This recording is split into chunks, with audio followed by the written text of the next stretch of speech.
And really what I'm saying to you is that an investor does the opposite. Instead of making choices in the present to repay debts from the past, they're making choices in the present to get benefits in the future. Do you understand? So that's a surplus mindset as opposed to a deficit mindset. So this is why things like instant gratification versus delayed gratification is so important, because I don't want you to spend your whole life compensating for bad choices of the past. What do you think is happening with student loans? That people are working until they die to pay back a debt that they took on when they were 18, 19 years old. And I think that that's fundamentally unfair. That's wrong. It's incorrect. It's not healthy. It's not going to get you where you want to get to. And then what happens is that the next generation ends up starting over with nothing, and they even think that that's normal. They think that it's normal to start life with nothing. We have people that get in what I call the trauma Olympics, where they really feel that if you're black, you're supposed to start with nothing. You're supposed to start from the bottom. Now you here, and that's it. And that those are the best stories. I was in the hood, and it was just me and my mom, and we had no money, and blah blah blah blah. And I had to run the streets and sell drugs in order to get money. Blah blah blah. That's a tired story. That's not a story that should be told by more than one generation.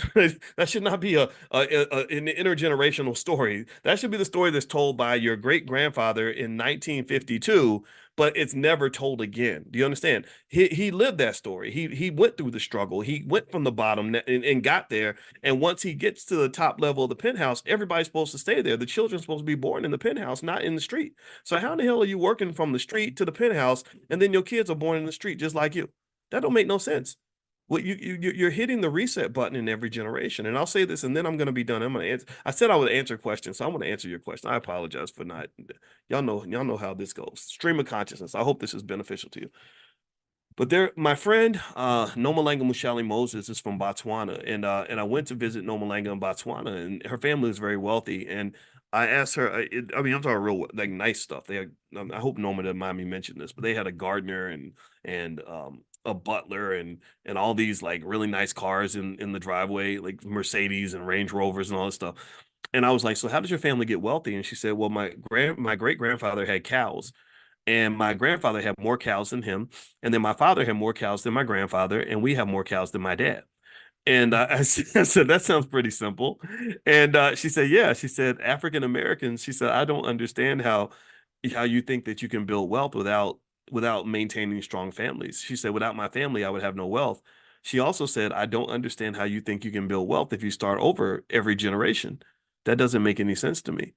And so I think that if you're looking for the solution to these economic problems, for apparently the politicians, their only solution is what is it? Let's everybody get out and vote. That's it. Like that's it. Everybody vote, and then after you vote, we'll give you jobs. And that's not a solution. Jobs are not a long-term economic solution for a community, because you cannot have a whole community full of employees. Because basically what you're doing is you're colonizing yourself. The economic colonizers basically have a structure that says, don't worry about owning anything. Don't worry about building anything. Don't worry about having your own systems. We'd rather you pour into our system. We want you to pour into the thing that we have that we've created. And then what's going to happen is we're going to extract the benefits because you become a natural resource.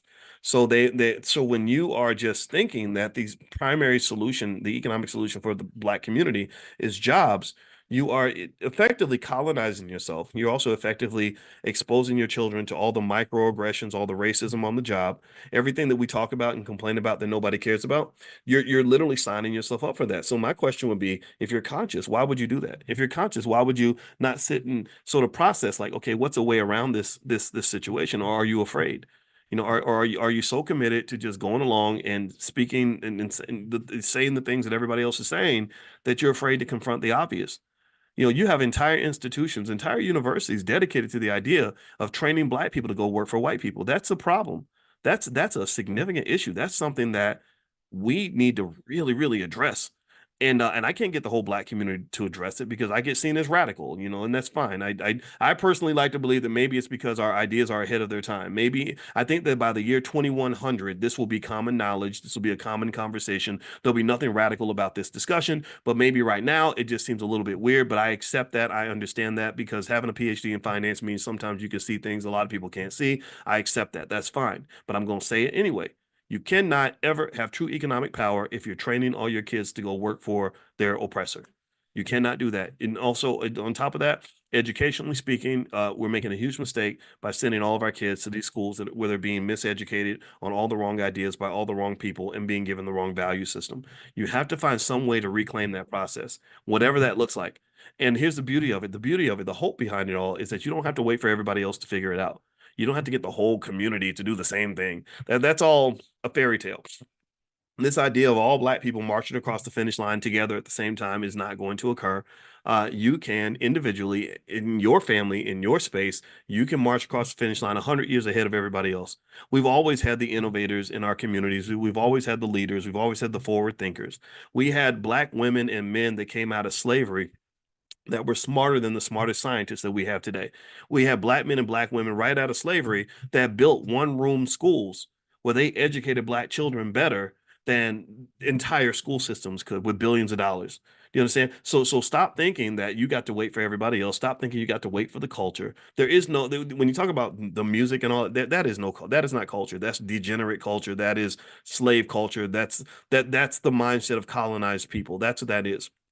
So in order to rise above that, you're gonna have to find your own culture. Unfortunately, it's kind of hard. It's hard, but it's an opportunity, right? It's hard to kind of develop your own framework of who you are and how you see the world and to be independent. That's very hard to do. Most people cannot do that. But the benefit of it is that if you can do that, if you can become conscious enough to do that, then you become incredibly free. What you're listening to the words of a free black man.